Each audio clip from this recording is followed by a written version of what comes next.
Hello friends, क्या आप भी बोलते समय बार बार तो शब्द बोलते हैं? जैसे गया तो था, बोला तो था, जाता तो हूँ, तुम तो जानते हो, तो क्या हुआ, तो फिर यही तो मैं कह रहा हूँ, ऐसा तो नहीं कि। ऐसे बहुत से सेंटेंसेस डेली लाइफ में बोले और सुने जाते हैं। तो ऐसे सेंटेंसेस को इंग्लिश में कैसे बोलेंगे? बस आज का ये वीडियो आपको यही बात सिखाने का कार्य करेगा। तो चलिए इन्हें वन बाय वन करके हम बोलना सीखते हैं। पहला सेंटेंस लिया है, मैं उससे बात करता तो हूँ। तो फ्रेंड्स, एक्चुअल में ये सेंटेंस है कि मैं उससे बात करता हूँ। तो इसको हम बोलते हैं आई टॉक टू हिम। लेकिन जब आप इस सेंटेंस में जोर देकर बोल रहे हैं कि मैं उससे बात करता तो हूँ, तो ऐसे में आप टॉक वर्ब से पहले डू वर्ब और लगाएंगे और आपका सेंटेंस हो जाएगा I do talk to him. I do talk to him. ऐसे ही सेंटेंस है जाता तो हूँ।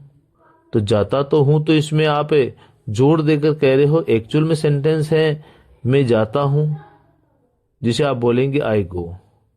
लेकिन जब जोर दे रहे हैं तो आपका सेंटेंस हो जाएगा I do go. I do go. अगर आप यही बात पास्ट टेंस में बोले गया तो था, तो आप कहेंगे आई डिड गो। तो यहाँ गो वर्ब से पहले डू की जगह डिड वर्ब का प्रयोग करेंगे। क्यों? क्योंकि एक्चुअल में सेंटेंस था आई वेंट। एक्चुअल में सेंटेंस था मैं गया था, यानी गया था। तो यहाँ पर आई वेंट की जगह जब आप जोर दे रहे हैं तो आप बोलेंगे I did go. I did go. आप मेरे वीडियो देखते तो हो, तो आप कैसे बोलेंगे? You do watch my videos. मैंने पूछा तो था, तो आप कैसे कहेंगे? I did ask you. I did ask you. Next sentence लिया है मैं तो जाऊंगा। अब एक्चुअल में सेंटेंस क्या है? ये सेंटेंस है मैं जाऊंगा, और इसे आप इंग्लिश में बोलोगे आई विल गो। लेकिन जब आप बोलते हैं मैं तो जाऊंगा, तो यहां पर जोर देकर कह रहे हैं और आप वर्ब गो से पहले वही प्रक्रिया अपनाएंगे पहले वाले सेंटेंस में किया था, यानी कि आप डू लगाएंगे और आपका सेंटेंस हो जाएगा I will do go. I will do go. ऐसे ही और सेंटेंस देखते हैं। मैं तो खाऊंगा, तो इसको आप बोलोगे I will do eat. I will do ईट। मैं तो आऊंगा, तो इस सेंटेंस को बोलेंगे हम I will do come. I will do come. Next sentence लिया है तुम तो जानते हो। अब तुम तो जानते हो आगे सेंटेंस और हम बोलते हैं, तो पहले हम इससे जान लेते हैं कि तुम तो जानते हो, तो इसे हम बोलते हैं as you know. As you know. चलो इसे सेंटेंस में पढ़ते हैं। तुम तो जानते हो वो यहां नहीं रहता, तो हम बोलेंगे as you know he doesn't live here. As you know he doesn't live here.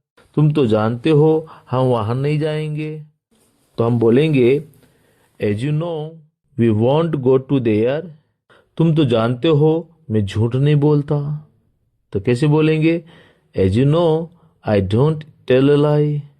As you know I don't tell a lie. तुम तो जानते हो राज एक चोर है, तो कैसे कहेंगे? As you know Raj is a thief। As you know Raj is a thief। Next sentence लिया है तुम तो राज हो ना। तो ऐसे में आप जोर न देकर आप पूरे विश्वास के साथ कह रहे होते हैं, तब आप वर्ब मस्ट का प्रयोग करेंगे और आपका सेंटेंस होगा you must be Raj. You must be Raj. तुम तो एक अध्यापक हो, तो यह कैसे बोलेंगे आप? You must B a teacher. You must B a teacher. तुम तो मोहन के भाई हो, तो you must B Mohan's brother. You must B Mohan's brother.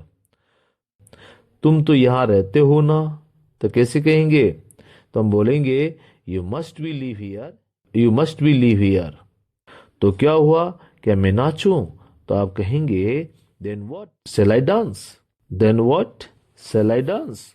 Next sentence लिया है ऐसा तो नहीं कि। तो इसे आप बोलते हैं isn't it like that. Isn't it like that. लेकिन सेंटेंस में प्रयोग करते हैं तो बोलते हैं ऐसा तो नहीं कि तुम झूठ बोल रहे हो। तो सेंटेंस हो जाएगा isn't it like that you are telling a lie. Isn't it like that you are telling a lie. ऐसा तो नहीं कि तुमने उसे बता दिया हो, तो ऐसा तो नहीं कि तुमने उसे बता दिया हो, तो आप बोलेंगे isn't it like that you have told him, isn't it like that you have told him। ऐसा तो नहीं कि तुम उसे धोखा दो, तो आप बोलेंगे isn't it like that you cheat him, isn't it like that you cheat him। ऐसा तो नहीं कि वो हमसे कुछ छिपा रहा हो, तो हम बोलेंगे isn't it like that he is hiding something from us, isn't it like that he is hiding something from us। ऐसा तो नहीं कि उसके पेरेंट्स अनपढ़ हैं, तो आप बोलेंगे isn't it like that his parents are illiterate, isn't it like that his parents are illiterate। Next sentence लिया है कल बताए तो था, और आप इसे बोलेंगे told you even yesterday। कल समझाया तो था, तो made you understand even yesterday, made you understand even yesterday। कल दिया तो था, gave you even yesterday, gave you even yesterday। कल बरसात हुई तो थी, तो इसे आप बोलेंगे it rained even yesterday, it rained even yesterday। Next लिया है फिर तो, फिर तो इसे आप बोलते हैं so then, so then। चलिए इसे सेंटेंस में समझते हैं। फिर तो तुम कल नहीं आओगे, तो आप कहोगे so then you won't come tomorrow, so then you won't come tomorrow। फिर तो चले, तो आप क्या कहेंगे so then let's go, so then let's go। फिर तो ये महंगा है, तो आप कैसे बोलेंगे so then it's costly, या फिर आप कहेंगे so then it's expensive। फिर तो तुम्हें पैसे चाहिए, तो आप कैसे बोलेंगे so then you will need money, so then you will need money। फिर तो तुम जाओगे, तो कैसे बोलेंगे आप so then you will go, so then you will go। Next है यही तो मैं बोल रहा हूं, इसे आप बोलेंगे I was saying the same, I was saying the same। तो फ्रेंड्स अब ये सेंटेंस आपके ट्रांसफॉर्मेशन के लिए। मैंने आपकी बुक लौटाई तो थी, नेक्स्ट सेंटेंस है तो फिर कब चलोगे, और लास्ट सेंटेंस है फिर तो मैं भी चलूंगा। तो फ्रेंड्स इन्हें आप ट्रांसलेट करें और कमेंट बॉक्स में जरूर लिखें। देखते हैं आपको ये सेंटेंसेस के स्ट्रक्चर्स कितने समझ में आए। तो फ्रेंड्स मिलते हैं नेक्स्ट वीडियो में ऐसे ही और इंफॉर्मेटिव इंफॉर्मेशन के साथ। Thanks for watching.